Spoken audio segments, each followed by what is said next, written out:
With the government now collapsing in the Himalayan nation, the Nepali army has officially taken over law and order responsibilities across the country.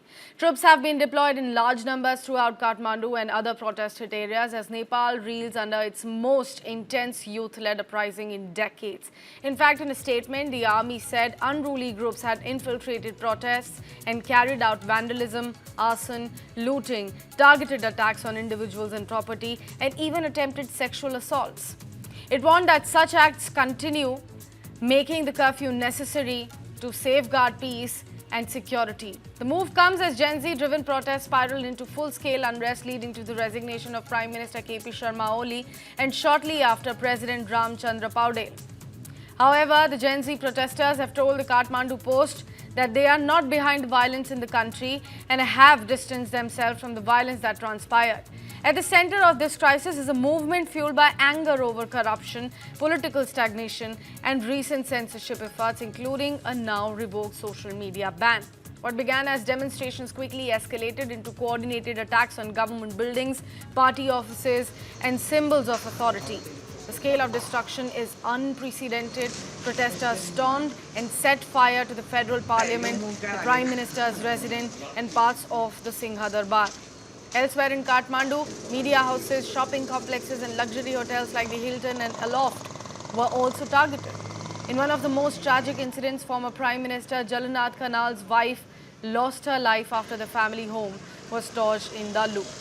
Over 500 people have been injured in violent clashes and the death toll has crossed 19 according to the local officials. The army's presence is now visible across the capital with curfews in effect and key government installations being secured. Military vehicles are patrolling the streets as the leadership attempts to stabilize a collapsing political order. The unrest has also triggered alarm across the border. In Uttar Pradesh and Bihar, towns near the India-Nepal border have come to a standstill. Local markets are now deserted, checkpoints have tightened, and flights to and from Kathmandu remain suspended. The Indian government has issued a formal travel advisory asking citizens to avoid non-essential travel to Nepal. Meanwhile, Nepali students in India have reportedly cancelled plans to return home, citing safety concerns, with many anxiously monitoring the situation from abroad. As the army now appeals for calm and urges protesters to engage in dialogue, the big question still remains, will Nepal's youth agree to come to the table, or is the country heading for deeper instability? With both civilian and political leadership now completely gone, Nepal's future now rests in the hands of its young and its soldiers. Nepal को इतिहास देखी नहीं. The army appeals to all citizens to maintain peace and security. The army has also expresses regret over damage to public property during the demonstrations. The Nepal army is always committed to the safety and security of Nepal and its people, and is fully dedicated to protecting lives and property in the current situation. The army emphasizes that the protection of public assets, including historical, cultural, and national heritage, is a shared responsibility. It urges the citizens to act with restraint and preserve social harmony and national unity amid the ongoing unrest. What is happening in Nepal at the moment? Who is controlling the streets? Troops have been deployed in large numbers throughout the capital city of Kathmandu and other protest-hit areas as well, since it has gone beyond Kathmandu. Nepal reels under its most intense youth uprising in decades. In fact, this is historic in nature. The entire government and entire governmental structure has been collapsed. It is in shatters at the moment. A statement has been released, and the army said unruly groups have infiltrated these protests and carried out the vandalism.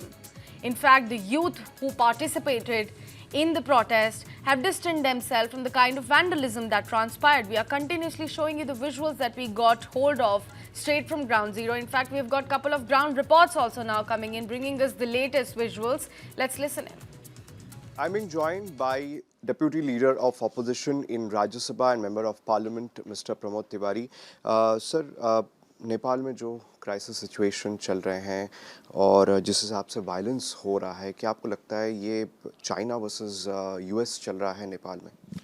हमें देखना चाहिए दुनिया का नक्शा और पड़ोसी जो हमारे भारत के, वो हमारे अच्छे या रिश्ते ख़राब हो सकते हैं, परंतु याद रखिए सदियों से जो सांस्कृतिक परंपरा, वो बड़े भाई और छोटे भाई का रिश्ता है। नेपाल छोटे भाई के तौर पे रहा है, वो हम पे निर्भर रहा है। वहाँ जो कुछ भी हो रहा है वो लोकतंत्र के लिए शुभ संकेत नहीं है। जला दिया गया सुप्रीम कोर्ट को, पार्लियामेंट हाउस को, प्राइम मिनिस्टर हाउस को, मंत्रियों को मारा पीटा गया, पूर्व प्रधानमंत्री की पत्नी आग में जिंदा जला दी गई। तो इसे हमें बहुत ही बारीक नज़र से भारत के हित में देखना है। और याद रखें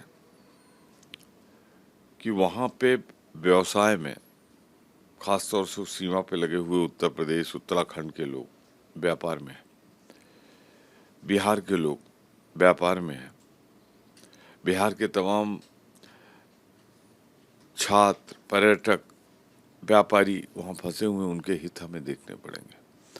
तो मैं बहुत ही विनम्रता के साथ सरकार से कहना चाहता हूँ कि बारीक नज़र रखे और सबसे पहले सुरक्षित इनको वापस लाए।